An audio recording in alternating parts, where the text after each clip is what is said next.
الله الرحمن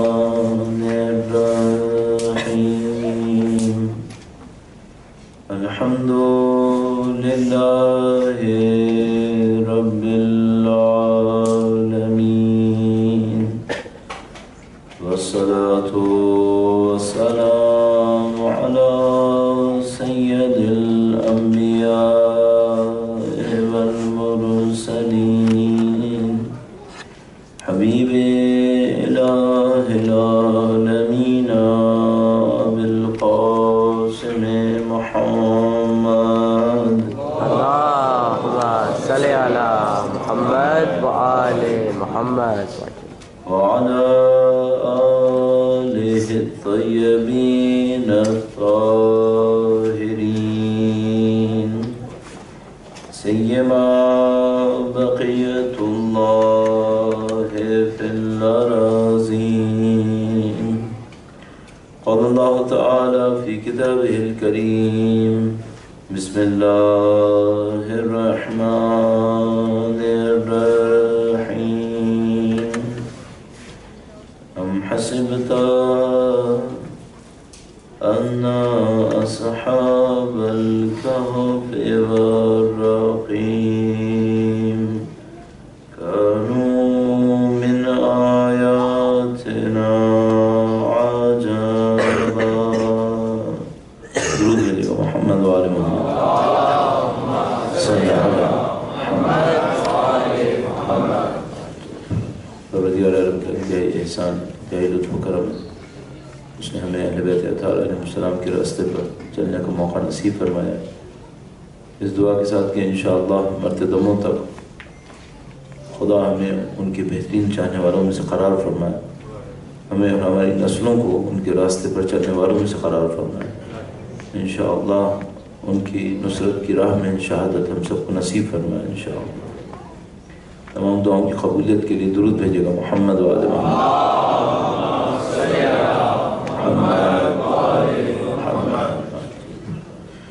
پروردگار عالم نے دین مبین کے ذریعے سے ایک مکمل نظام, پورا سسٹم ارسال فرمایا, اور دین مبین کو ہم سسٹم اس لحاظ سے کہہ سکتے ہیں کہ یہ پیسز نہیں ہے صرف کہ جو جن کا ایک دوسرے سے کوئی تعلق نہ ہو.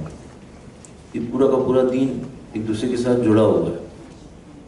اگر آپ اس کی عبادت کو اس کی اور پریکٹسز سے دور کریں گے تو پھر یہ اپنا اثر نہیں دے گا. بالکل جس طرح ایک سسٹم کے اندر ہوتا ہے. اگر آپ دنیا کی مختلف مشینز کو دیکھیں تو سسٹمز ہوتے ہیں, اور آپ یہ نہیں کر سکتے کہ جو گاڑی ڈیزل سے چلتی ہے اس کے اندر آپ پیٹرول ڈالیں. اس کا ایک سسٹم ہے, وہ بنا ہوا ہے, اس کے اندر اس کے ریلیونٹ ان پٹ چاہیے ہوگا اور اس کا ریلیونٹ آپ کو آؤٹ پٹ مل جائے گا اس کی پروسیسنگ کے ذریعے سے. دین کے اندر بھی ایسا ہی ہے. اس خاطر یہ دیکھنا پڑے گا اس دین سے اگر ہمیں کوئی بینیفٹ لینا ہے تو یہ دین ہم سے ڈیمانڈ کیا کر رہا ہے. آپ پانی ڈال کر گاڑی نہیں چلا سکیں گے. اگر گاڑی پیٹرول کی ہے تو اس میں پیٹرول ڈالنا پڑے گا آپ کو. ہم تقریباً 1.5 بلین مسلمز اس وقت ایک مشکل میں پھنسے ہوئے ہیں. کیا ہمارا دین ہمیں رزلٹ دے رہا ہے جو رزلٹ ہمیں مل جانا چاہیے تھا؟ یہاں پہ 2 کویسچنز ہیں. پہلی بات تو یہ کہ وہ رزلٹس کیا ہیں جو ہمیں ملنے تھے, اس کو بہت اچھی طرح دیکھنا پڑے گا. میں آپ سے یہ نہیں کہہ رہا کہ ہم دنیا کے سب سے زیادہ پاورفل لوگ ہوتے ہیں. شاید پاور اور ویلتھ کو ڈیمانڈ کرنا دین سے شاید اچھی بات نہیں ہوگی. اللہ کے رسول کے زمانے میں لوگ پاورفل نہیں تھے, دشمن ان کے اوپر حملے کرتے تھے, ویلتھ بھی نہیں تھی, غریب بھی تھے, لیکن اس کے باوجود کچھ چیزیں ایسی ہیں جو ہم کہہ سکتے ہیں ہمارا دین ہمیں دے, اور اگر وہ نہیں دے رہا ہے تو اس کا مطلب یہ ہے کہ دین میں یا دین پر عمل کرنے میں خود دین میں کوئی پرابلم نہیں آتی. پرابلم دین کے اوپر پریکٹس کرنے میں آتی ہے. دین پر پریکٹس کرنے میں کوئی پرابلم ہے جو رزلٹ ہمیں نہیں مل رہا. مثال کے طور پر ہم کیا رزلٹ لینا چاہیں گے؟ قرآن کریم فرماتا ہے الا بذکر اللہ تطمئن القلوب. یاد رکھو کہ دلوں کو اطمینان اللہ کی یاد سے ہوتا ہے. آنیسٹلی پوچھیں, 1 بلین لوگ مطمئن ہیں؟ ان کو واقعاً اطمینان ملتا ہے, سکون ملتا ہے؟ اگر واقعا سکون ملتا ہوتا یہ سب کیا ہو رہا ہے پھر؟ مثلا دین ہمیں ویلتھ نہ دے، پاور نہ دے، سیکیورٹی دے یا نہیں دے؟ قرآن کریم سورہ قریش کے اندر فرماتا ہے لِإِلَافِهِمْ رِحْلَةَ الشِّتَاءِ وَالصَّيْفِ فَلْيَعْبُدُوا رَبَّ هَذَا الْبَيْتِ الَّذِي أَطْعَمَهُم مِّن جُوعٍ وَآمَنَهُم مِّن خَوْفٍ، خوف پر امن ملے، سیکیورٹی کا فیلنگ ہو، یہ تو ہمارا حق ہے، یہ تو ہمیں ملنا چاہیے۔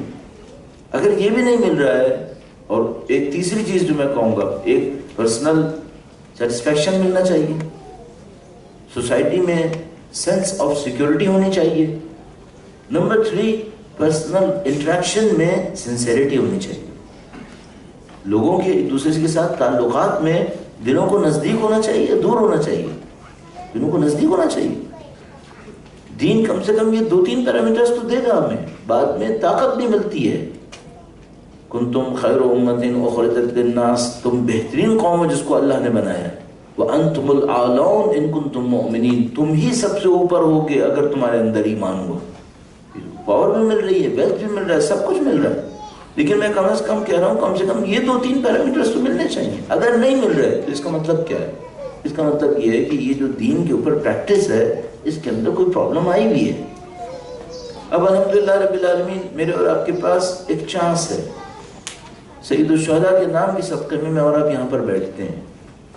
اگر ہم یہاں پر بیٹھ رہے ہیں تو ہم اس کا انالیسس ضرور کریں کہ اگر ہمیں دین سے رزلٹ نہیں مل رہا ہے تو کیوں نہیں مل رہا؟ اچھا اگر نہیں کریں گے تو کیا ہوگا؟ بہت خطرناک کام۔ اگر کوئی چیز ہمیں بینیفٹ نہیں دے گی، اگلی جنریشن کب تک اس لیگیسی کو لے کے چلے گی؟ اگر میرے دین نے مجھے بینیفٹ نہیں دیا، میں اس رسپیکٹ میں کہ میرے پیرنٹس سے آیا ہے، میں اس کو لے کے اس کے اوپر پریکٹس کروں گا، میری زندگی گزر رہی ہے، 15-20 سال اور نکال لوں گا اسی طرح سے چلتے ہوئے۔ لیکن جب میری نیکسٹ جنریشن آئے گی، خدا نہ کرے اس کو بھی اس دین کا بینیفٹ نہیں ملا یا وہ نہیں سمجھ سکے، کیا وہ اس لیگیسی کو لے کے چلیں گے پھر؟ کب تک؟ اگر وہ جنریشن بھی چل نکلی، نیکسٹ جنریشن کے بارے میں کیا کہتے ہیں؟ یہ وہ خطرہ ہے جو ہمارے سامنے ہے، اور اسپیشلی آپ لوگوں کے سامنے ہے، جن کے بچوں کے سامنے آئیڈیالوجی کے معاملے میں بہت سارے آپشنز کھلے ہوئے ہیں، لمیٹڈ نہیں ہے ان کے لیے۔ مثلا پاکستان میں رہنے والے بچے کے سامنے لمیٹڈ آپشنز ہیں، اس کی فیملی ہے، اس کا انوائرمنٹ ہے، اس کی سوسائٹی ہے، وہ سب اس کو کہہ رہی ہے، اس کو پش کر رہی ہے کہ بھئی یہ تمہاری فیلڈ ہے، یہ تمہاری آئیڈیالوجی ہے جس کے اندر تم نے موو کرنا ہے۔ یہ آپشنز اوپن ہے، کوئی فورس بھی نہیں ہے، کوئی بانڈنگ بھی نہیں ہے اس کے اوپر۔ تو اگر آپ کا دین اس کو کچھ بینیفٹ نہیں دے سکا، پریکٹیکلی کیا ملنے والا ہے اس کو، وہ نہیں ہوا، پھر آپ پرابلم میں۔ جو مجھے سمجھ میں آتا ہے یہ دنیا پروڈکٹیوٹی کی دنیا ہے، اگر کسی چیز میں پروڈکٹیوٹی نہیں ہے تو اس کو سنبھال کے چلنا بہت مشکل کام ہے۔ تو آپ کو اور ہمیں فوراً دیکھنا پڑے گا ہمارے دین میں ہمیں کیا ملنا ہے، اور دوسرے پوائنٹ پر یہ دیکھنا پڑے گا کہ جو دین میں نہیں ملے گا خدا نہ کرے تو وہ کیوں نہیں مل رہا۔ میں چند پوائنٹس بہت تیزی سے آپ کی خدمت میں عرض کروں گا، بہت زیادہ ویسے آج گزر کے ہمیں ملا ہے، اور ہم نہیں چاہتے کہ آج کل کی طرح تاخیر ہو جس کے بعد پھر ماتم کے لیے وقت کم ہوتا ہے، تو آج تھوڑا سا جلدی ختم کرنے کا ارادہ ہے، اللہ نے توفیق دی انشاءاللہ۔ درود بھیجے گا محمد و آل محمد۔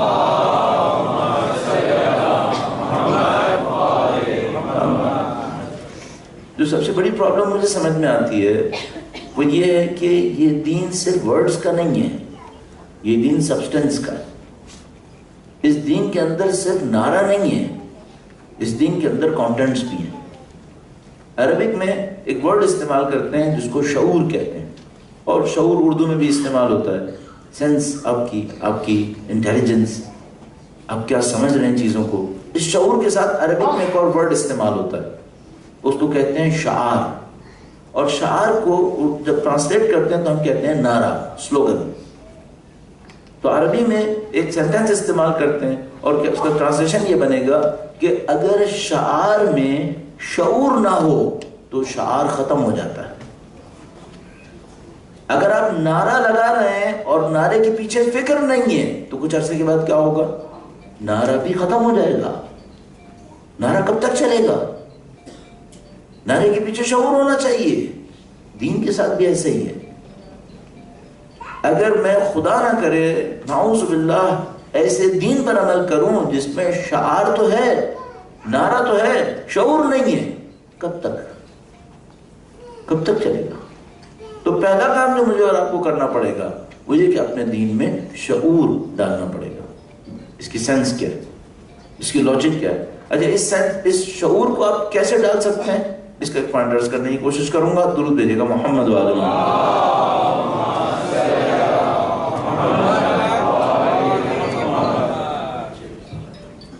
ایک بار پھر درود بھیجیے گا محمد وعلی محمد.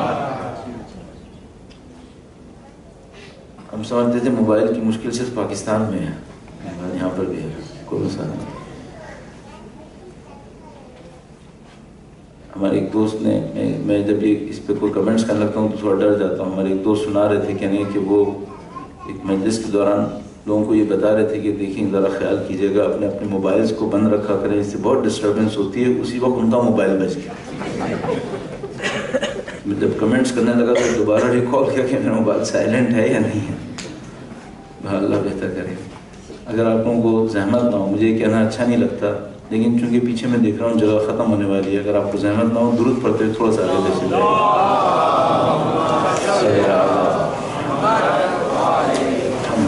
ایک بار پھر درود بھیجیے گا محمد وعلی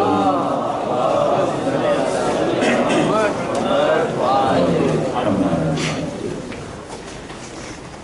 اہل بیت اطہار علیہ السلام کی عظمت پر ایک بار پھر درود بھیجیے گا محمد وعلی محمد.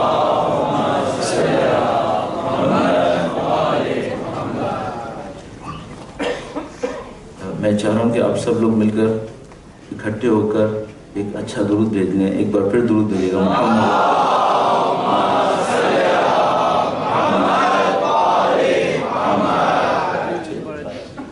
اصل میں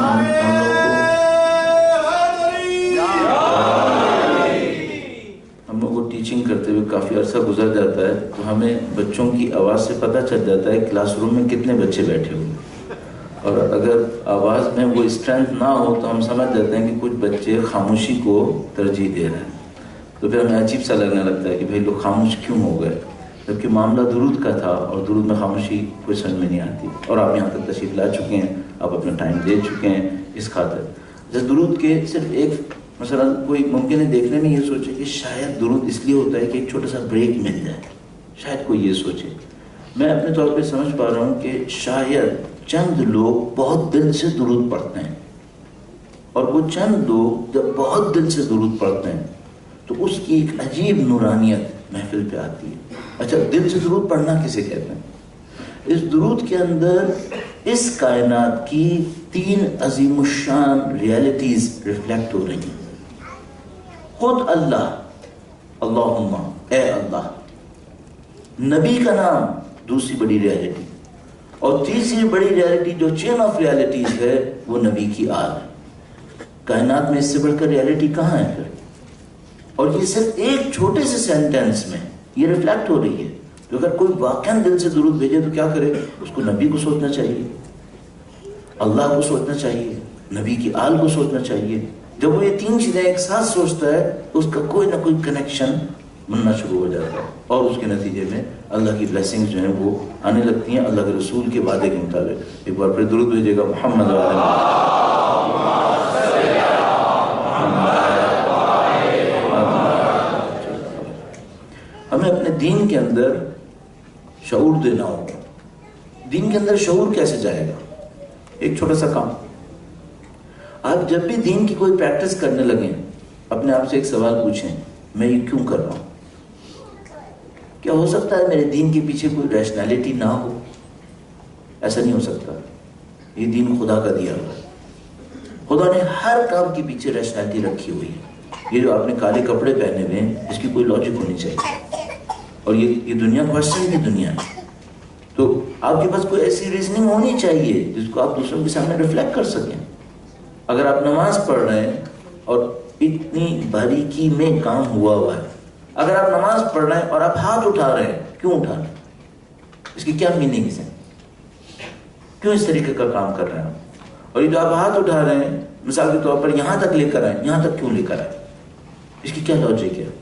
میں نے عرض کیا پہلے دوسرے دن، میں نے بہت بریفلی اس کو آپ کے سامنے عرض کیا تھا کہ نماز کی مختلف پوزیشنز کی کیا کیا لاجکس ہو سکتی ہیں، اور آپ سے میں نے عرض کیا تھا کہ اگر آپ اس کے اوپر توجہ کے ساتھ کام کریں تو ہفتے بھر میں بھی آپ اپنی زندگی میں کچھ اچیو کر سکتے ہیں.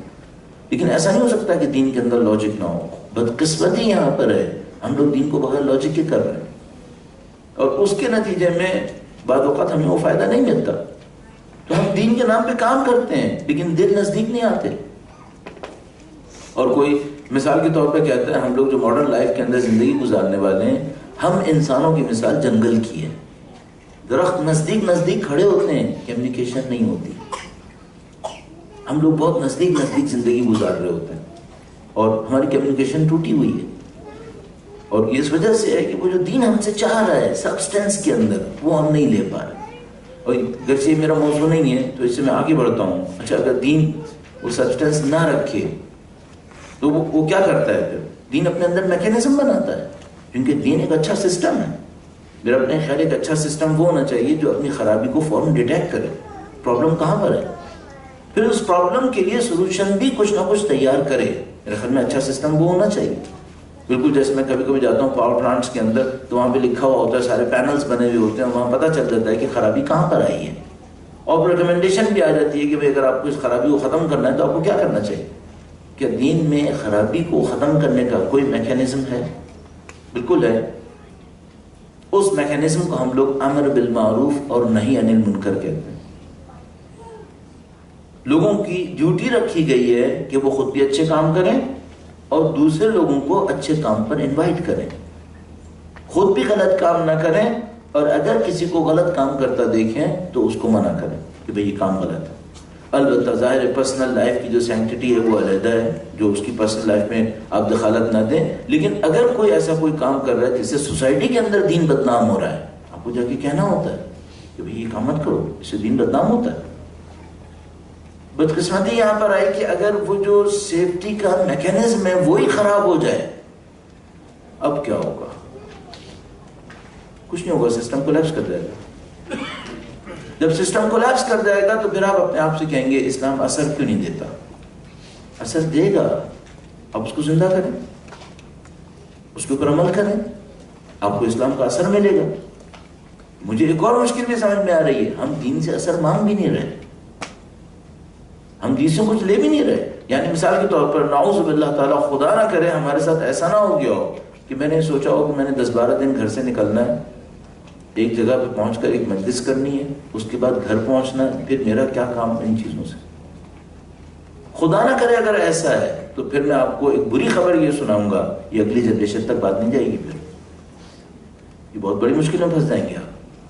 آپ کہیں گے نہیں پیچھے سے بھی ایسے ہی آیا تھا اور یہاں تک آ گیا تھا. پیچھے اور اب میں بہت فرق ہو گیا ہے. پیچھے میں اور آپ ایک ولیج کے اندر رہ رہے تھے، اب آپ اور میں مثلا مثال کے طور پر آپ سنگاپور میں رہ رہے ہیں. پیچھے آپ کے بچوں کے پاس کوئی چیلنج نہیں تھا، اب آپ کے ایک بچے کے اوپر ایک چیلنج کھڑا ہوا ہے. اس کے سامنے 10 کوسچنز ہیں، اس کو ان تمام کوسچنز کو جواب دینا ہے. تو اگر خدا نہ کرے نعوذ باللہ آپ نے دین کو اس لیول پہ جا کے ٹچ نہیں کیا تو پھر آپ کے لیے بہت مشکل ہے. پھر تو ان تمام چیزوں کو دیکھتے ہوئے ہمیں جا کے دیکھنا پڑے گا دین کیسے کام کرتا ہے، اور یہ اہل بیت اطہار علیہ السلام کا سکھایا ہوا. ان کے زمانے میں یہ مشکل آئی کہ یزید جیسا آدمی حکومت پر آ گیا. سید الشہداء نے اس پر احتجاج کیا. کل میں نے آپ کی خدمت میں یہاں تک عرض کیا تھا کہ جو اہل بیت اطہار علیہ السلام کا میکینزم ہے، انہوں نے احتجاج کیا، لوگوں نے ساتھ نہیں دیا تو کیا کریں؟ خاموشی اختیار کریں. انہوں نے کہا نہیں، ہم خاموش نہیں رہیں گے، ہم اپنے کام کو کریں گے. لوگوں کو ایسی جگہ تک لے کر آئیں گے کہ جب حسین کے بیٹے آ کر کھڑے ہوں پھر وہ ان کا ساتھ دیں گے. یہ جو کام ہے کب شروع ہوا؟ غیبت سے.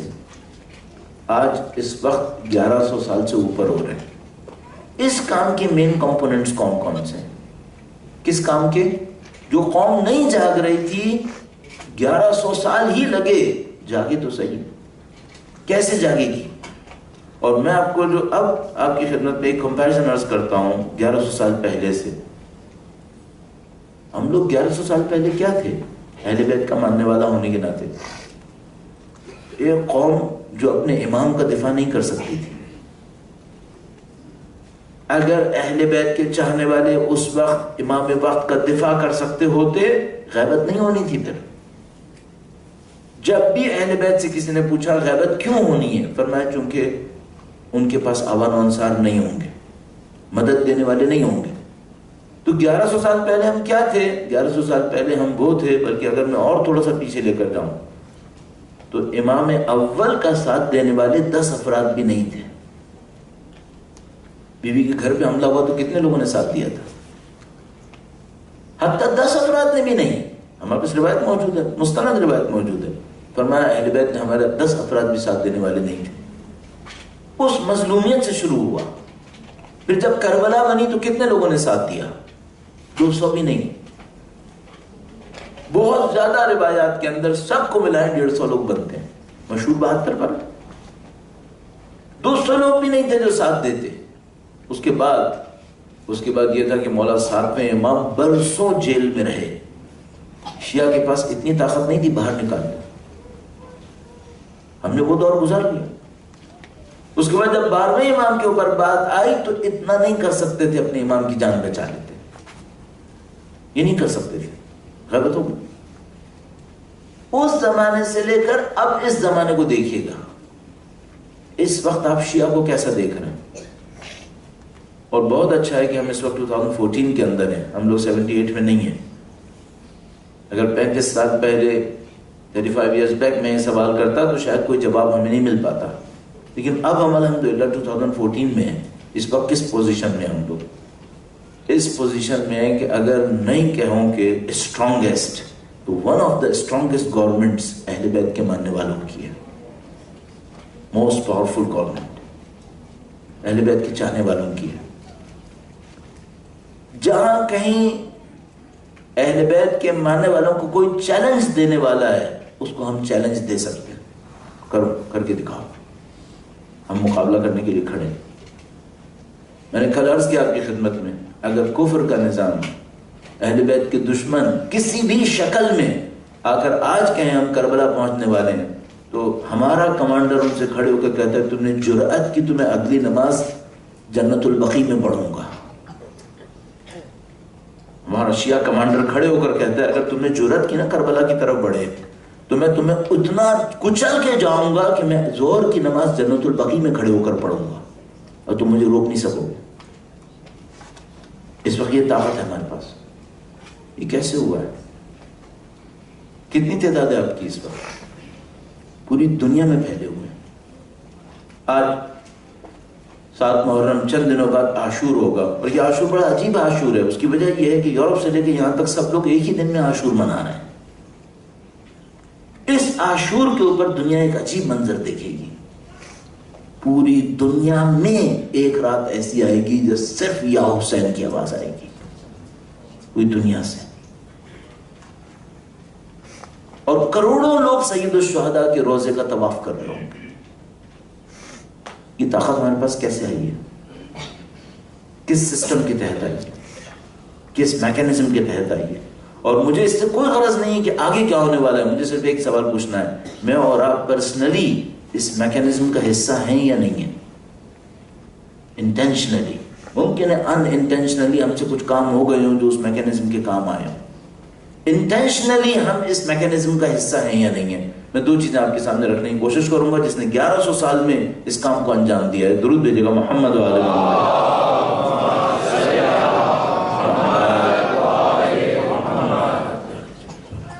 ہمارے پاس 2 ٹاسک بہت امپورٹنٹ نظر آتے ہیں اس 1100 سال میں. نمبر 1، سید الشہداء کے پیغام کو زندہ رکھنا، جو کل اس کے اوپر تفصیل سے بات ہوئی. اس کے لیے جو ہمارے پاس بہترین درس اہل بیت سے تھا، جو انہوں نے ہمیں سکھایا کہ تمہیں یہ کرنا ہوگا، وہ عزاداری سید الشہداء.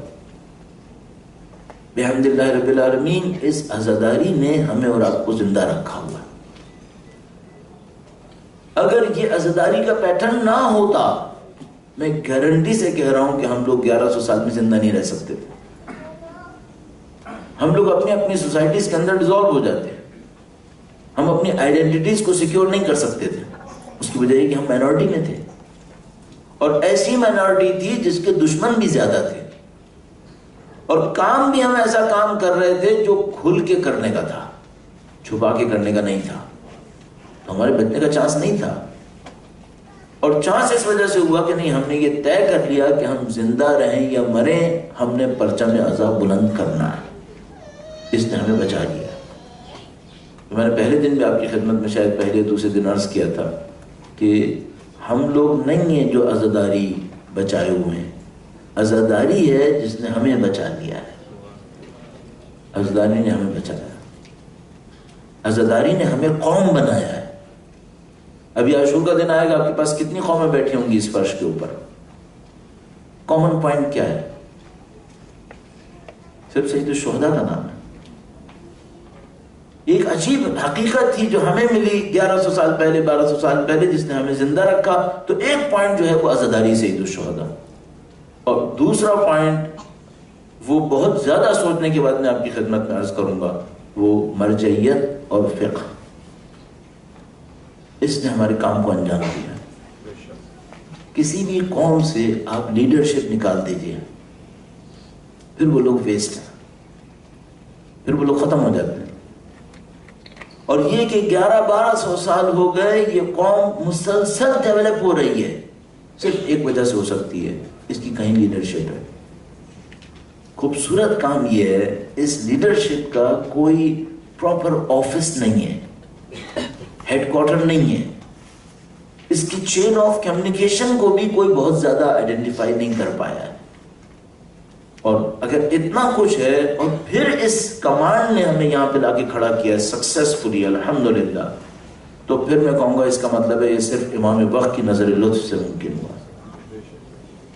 اگر ان کی نظر نہ ہوتی تو یہ نہیں ہو سکتا تھا. وقت کے امام کے نام پر درود بھیجیے گا. محمد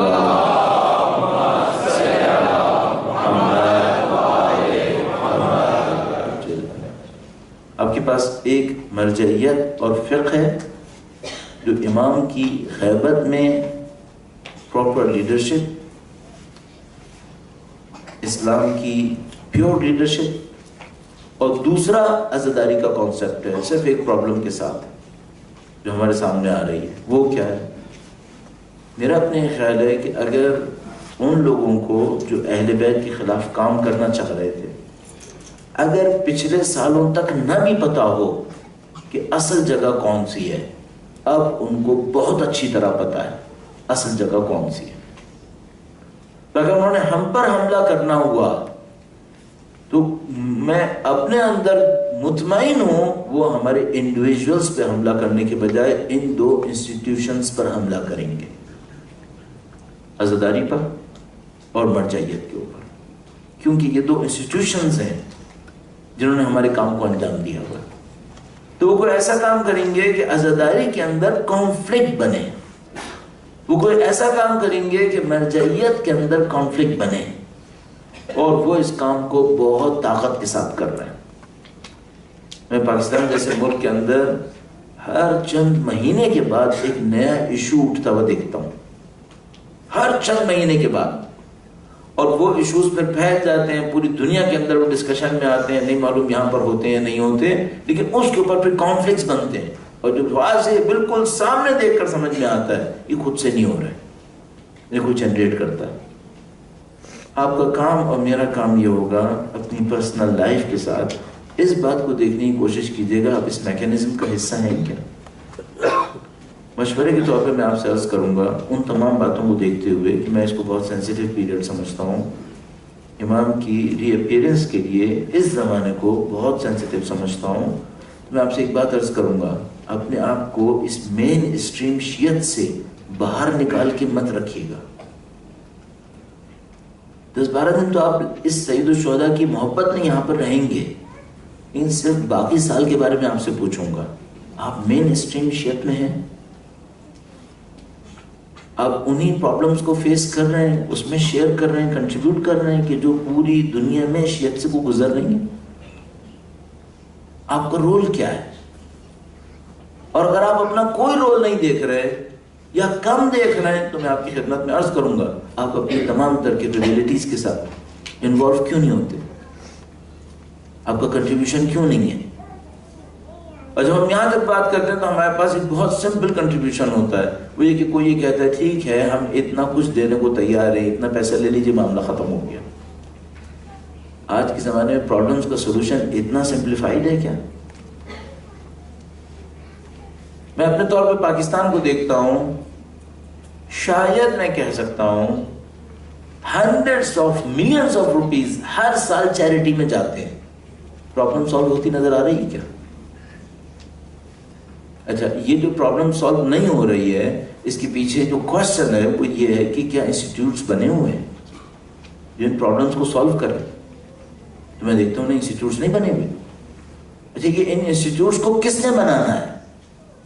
جن لوگوں کے پاس اس کی کیپیبلٹی ہے، جن کے پاس اس کی اسٹرینتھ ہے، یعنی سوسائٹی کے جاہل لوگوں نے بنانا ہے یا پڑھے لکھے لوگوں نے بنانا ہے؟ یہ پڑھے لکھے لوگوں نے بنانا ہے۔ یہ پروفیشنلز نے بنانا ہے یا کسی اور نے بنانا ہے؟ یہ پروفیشنلز نے بنانا ہے۔ تو کیا یہ اپنی ذمہ داری پوری کر رہے ہیں کیا؟ یہ وہ کوشچن ہے جو آپ کے سامنے ہے۔ آپ اپنی ذمہ داری پوری کیوں نہیں کر رہے؟ آپ یہ سمجھ رہے ہیں کچھ $1000 پورے سال میں دین کے نام پر خرچ کر دینا یہ ساری ذمہ داری پوری کروا دے گا؟ مولانا عامر مومن کا ایک قول آپ کی خدمت میں عرض کرنے کی جسارت کروں گا، درود بھیجیے گا محمد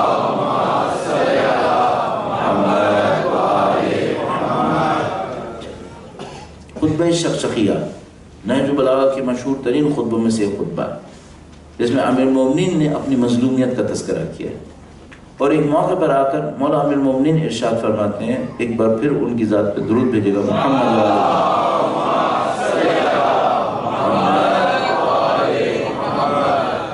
فرماتے ہیں خدا نے علماء سے ایک عہد لیا ہے۔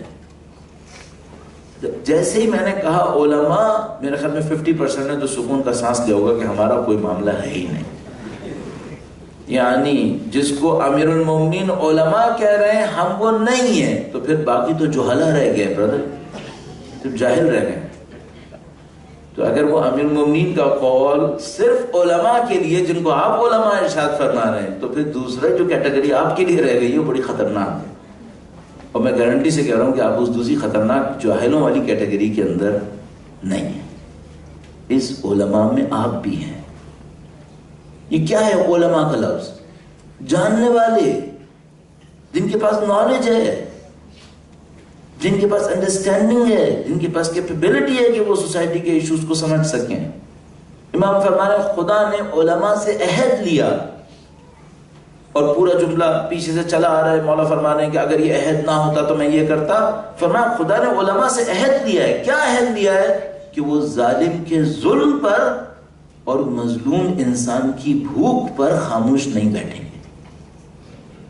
علماء سے عہد لیا ہے، وعدہ لیا ہے، ایک پلیج ہوا ہے۔ وہ کیا؟ وہ یہ کہ آپ ظالم کے ظلم کو جب دیکھیں آپ خاموش مت بیٹھیے گا۔ اگر آپ کے پاس علم ہے، آپ کے پاس نالج ہے، آپ کو سولوشن دینا ہے، یہ آپ کا وعدہ ہے۔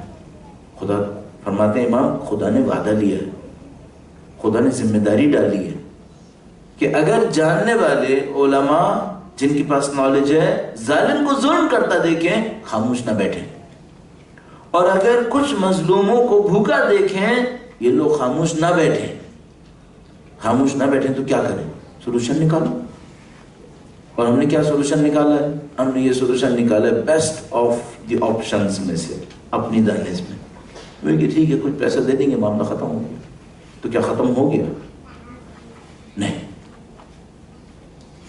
اس سے زیادہ ہم کرنا نہیں چاہ رہے، اور میں آپ کی خدمت میں یہی عرض کرنا چاہ رہا ہوں، آپ اہل بیت اطہار علیہ السلام کی سچی ترین محبتوں کو اپنے دل میں لیے ہوئے۔ الحمدللہ رب العالمین، خدا متعال نے مجھے اور آپ کو یہ فضیلت دی ہوئی کہ ہم سید الشہداء کے نام پر ان کی عزا کے لیے اس فرش پہ بیٹھے۔ اگر ہمیں یہ سعادت ملی ہوئی ہے، اور خدا نے ہمیں اور بھی بہت ساری طاقتیں دی ہوئی ہیں، ہمارے پاس ذہن ہے، ہمارے پاس ایجوکیشن ہے، ہمارے پاس پلاننگ کی طاقت ہے، اگر یہ سب کچھ ہے اور پھر بھی کوئی پلاننگ نہیں ہو رہی ہے، انسان محترم کیا اس پہ کوئی جواب نہیں دینا ہوگا؟ اور یہ میں عرض کر رہا ہوں یہ اہل بیت اطہار علیہ السلام کی فکر کے مطابق نہیں ہے۔ اہل بیت اطہار علیہ السلام کہتے ہیں نہیں تمہیں کام کرنا پڑے گا. کتنے مدت پہ کام کروں مولا؟ اگر 5 سال میں رزلٹ ملتا ہے 5 سال کی پلاننگ کرو. اور اہل بیت کے انداز میں آپ سے کہوں گا اگر 1000 سال میں رزلٹ ملتا ہو تو 1000 سال کی پلاننگ کرو. 1000 سال پلاننگ کرو. یہ جو ہم کراچی میں عبداللہ شاہ غازی کو دیکھ رہے ہیں اور اب لوگ کسی حد تک ان کے نام کو جانتے ہیں، شاید تقریباً 1000 سال ہو گئے ہوں گے ان کو یہاں. خدا کیوں لایا ان لوگوں کو یہاں پر؟ یہ مثال کے طور پر جیسے یہاں پر سننے میں آتا ہے کہ امام زادے کا مقبرہ ہے، کیوں خدا ان لوگوں کو یہاں پہ لایا؟ جہاں ہوتے وہیں دفن کر دیتا. نہیں آپ کو لگتا کہ خدا کا بھی کوئی منصوبہ ہے؟ شاید 700 سال گزر گئے ہو ابھی رزلٹ نہیں ملا ہو، شاید ملنے والا ہو، شاید ہم سے کوئی کام لینا چاہتا ہو. اور جب تک الحمدللہ رب العالمین آپ اس فرش عذاب پر ہیں، یہ امید ہے کہ خدا شاید ہم سے کوئی کام لے گا، ہمیں کس طرف لے کے چلے گا. تو جو میں رزلٹ دینا چاہوں گا وہ یہ ہوگا کہ آپ اپنی صلاحیتوں کو استعمال کیجئے. آپ کے پاس جو پوائنٹ آف اسٹرینتھس ہیں آپ کی پرسنالٹی کے اندر، ان کو استعمال کیجئے. آپ کا ایک کنٹریبیوشن ہو اپنی سوسائٹی کے لیے، آپ کا ایک کنٹریبیوشن ہو اپنے دین کے لیے، آپ کا کنٹریبیوشن ہو کسی مظلوم کا ساتھ دینے کے لیے. اور جب آپ اس کام کو کر لیں تب ہم کہہ سکتے ہیں کہ مولا ہم آپ کی نصرت کے لیے تیار ہیں. ہم شیعہ ہیں، اہل بیت اطہار علیہ السلام کے ماننے والے. ایک طرف سے امام حسین کو یاد کرتے ہیں، دوسری طرف سے امام وقت سے وعدہ کرتے ہیں. میں نے پہلی مجالس میں عرض کیا تھا شیعہ صرف ماضی نہیں ہے، پاسٹ نہیں ہے، شیعہ کا ایک فیوچر ہے. وہ پاسٹ سے سیکھے اور فیوچر کے لیے اپنے آپ کو تیار کرے. اور وہ جو فیوچر ہے وہ یہ ہے کہ سید الشہداء کے ایک بیٹے نے اس دنیا کے اندر دوبارہ تشریف لانا. 1400 سال پہلے سید الشہداء اس مظلومیت تک پہنچ گئے کہ انہوں نے جب کربلا کے میدان میں کہا حل من ناصر ینصرنا، تو کوئی ان کا ساتھ دینے والا نہیں تھا. اب جو ہماری کوشش ہونی چاہیے وہ یہ کہ اب جب بھی امام وقت کو کسی مدد کرنے والے کی ضرورت ہو ہم اس کام کو کر سکیں، ہماری جانیں ان کے لیے پیش ہو سکیں. اور ان تمام کاموں کے پیچھے یاد وہی یاد ہے کہ آپ علم اٹھائیں، چاہے آپ مجلس کے اندر آئیں، اور یہ دین اسی طرف لے کر چلتا ہے. عزیزان محترم، انشاءاللہ مولا سید الشہداء کی قربانیوں کو یاد کرتے ہوئے آپ کے سامنے جو اہداف آئے ہیں، جو دین آپ کو اپرچونٹیز دے رہا ہے، اس کو یوٹیلائز کیجئے. اپنی رسپانسبلٹیز کو پہچاننے کی کوشش کیجئے تاکہ انشاءاللہ مادر حسین کے سامنے، بی بی سیدہ کے سامنے سرخرو ہو سکیں. درود بھیجیے گا محمد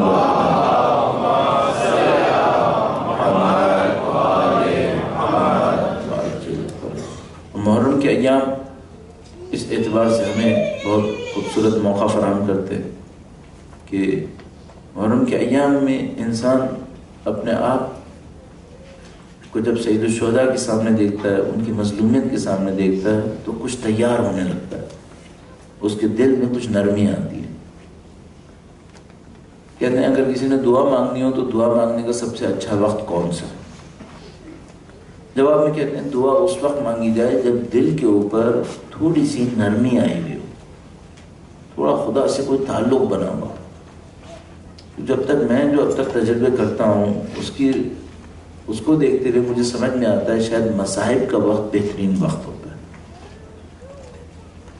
کیونکہ ہمارے دلوں کے اندر اہل بیت کی ایک محبت ہے. تو کسی نہ کسی وجہ سے جب ان کے مصائب کا تذکرہ آتا ہے تو ہمارے دلوں کے اوپر ایک نرمی آتی ہے. اور اس بات کو آپ مسلسل لوگوں کے درمیان چیک کرتے رہیں گے، دیکھتے رہیں گے. مجھے کہ میں پاکستان کے اندر کم از کم اس کو بہت زیادہ دیکھتا ہوں، شاید یہاں پر بھی آپ احساس کرتے ہوں گے. یہ جو محرم کے دن ہیں یہ ایسے ہوتے ہیں کہ کبھی لوگ کھڑے ہوتے ہیں کہیں پر اور کسی یتیم کا نام بھی لیا جاتا ہے اور مثال کے طور پر آپ کسی مجلس وغیرہ میں کھڑے ہوں اور آپ کے سامنے کوئی کہے یتیم، تو فوراً آپ کا ذہن بی بی سکینہ کی طرف جانے لگتا ہے، آپ کے ذہن میں تمام چیزیں واقع کربلا کی طرف اپنے آپ کو لے کے جاتی ہیں۔ میں ہمیشہ سوچتا ہوں کہ دنیا میں شاید کسی کو کچھ وکیبلری سمجھ میں نہیں آتی ہوں گی، لیکن جو لوگ سید الشہداء کو سنتے رہتے ہیں ان کے لیے وکیبلریز بہت کلیئر ہے۔ لہٰذا اگر ہم دنیا میں کسی کے سامنے کہنا کوئی پیاسا انسان، شاید اس کو سمجھ میں نہ آئے، لیکن جب اہل بیت کے ماننے والوں کے سامنے کہتے ہیں پیاسا انسان، فوراً ان کو امام حسین کی یاد آتی ہے کہ ہاں میرے مولا پیاسا تھے۔ بہت اچھی پریکٹسز نہیں ہیں۔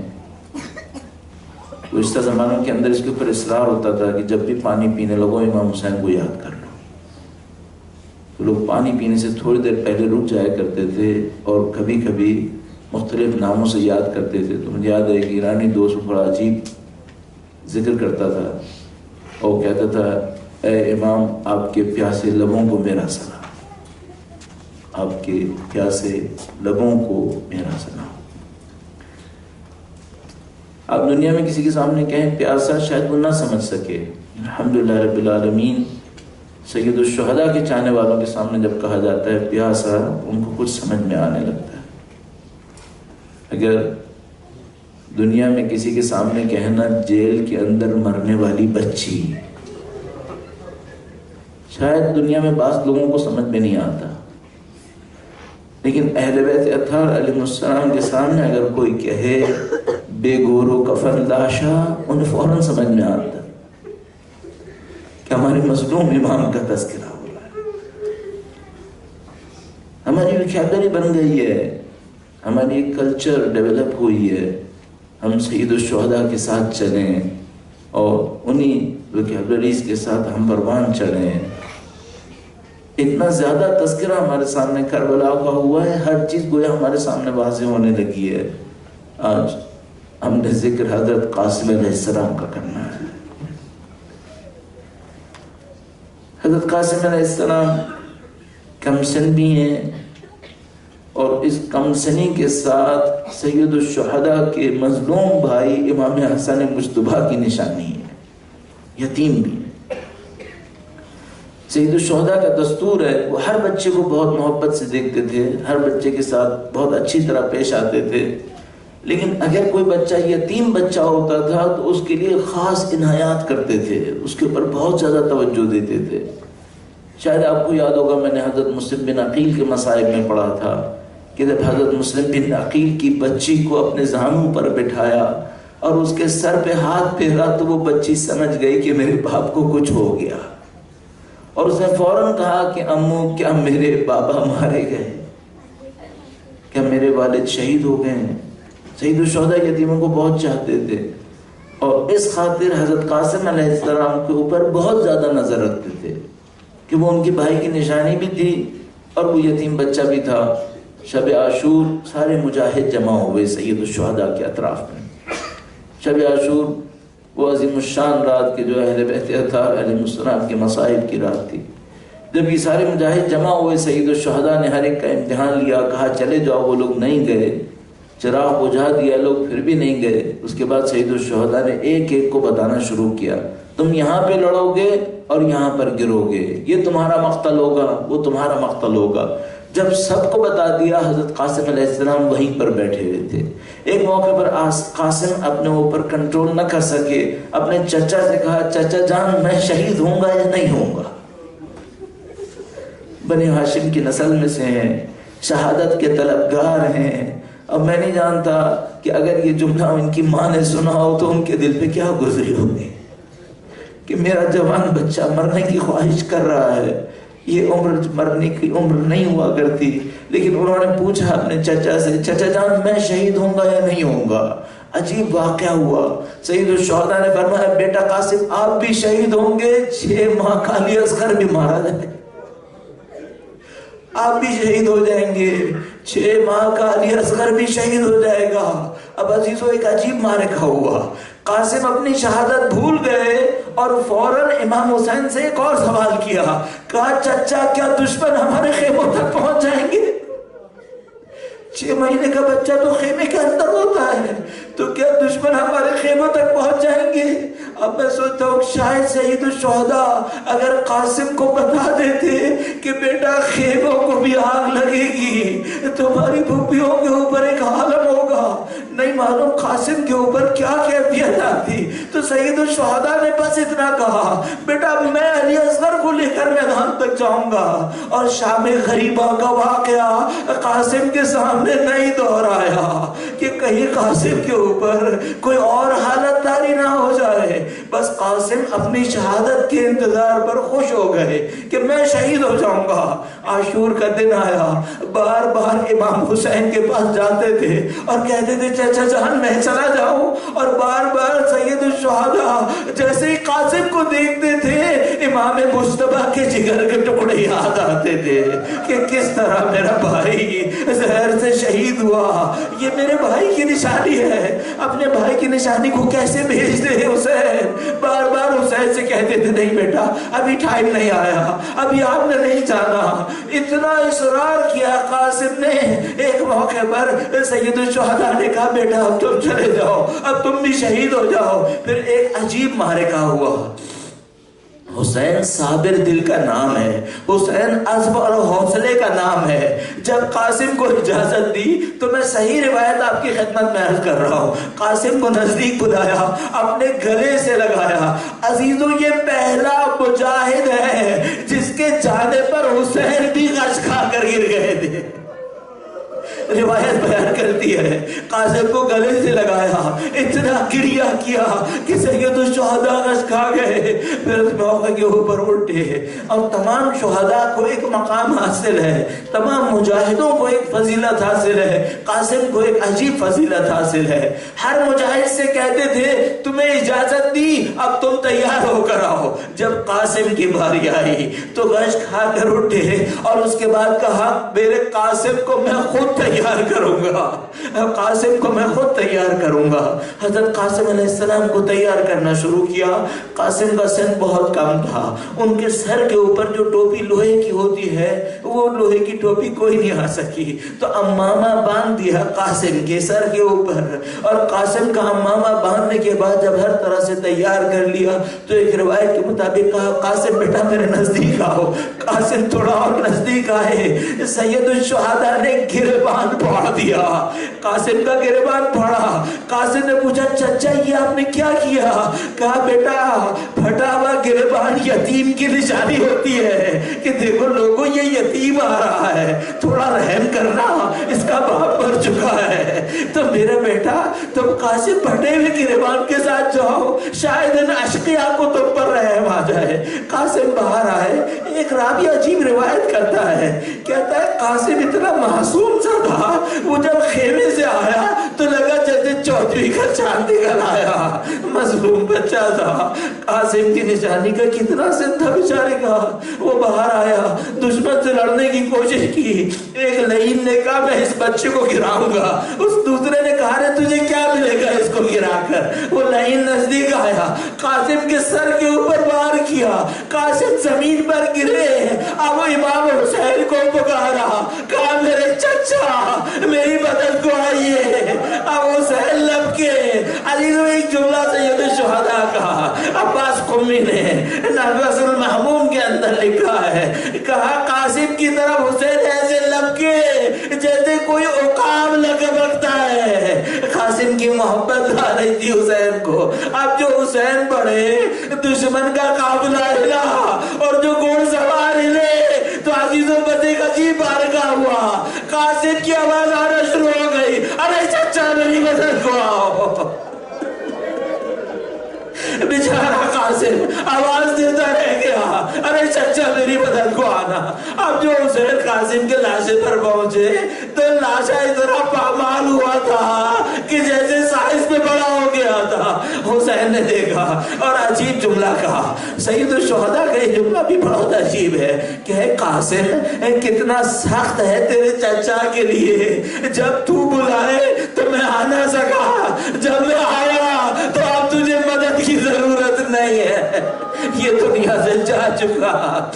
اب قاسم کا لاچا خیمے میں لائے اور حسن مجتبیٰ کی بیوہ کو دے۔ ارے یہ تو شادی کا سن تھا، ارے یہ تو نکاح کا سن تھا، اب ہمارا دولہا کہاں سجتا؟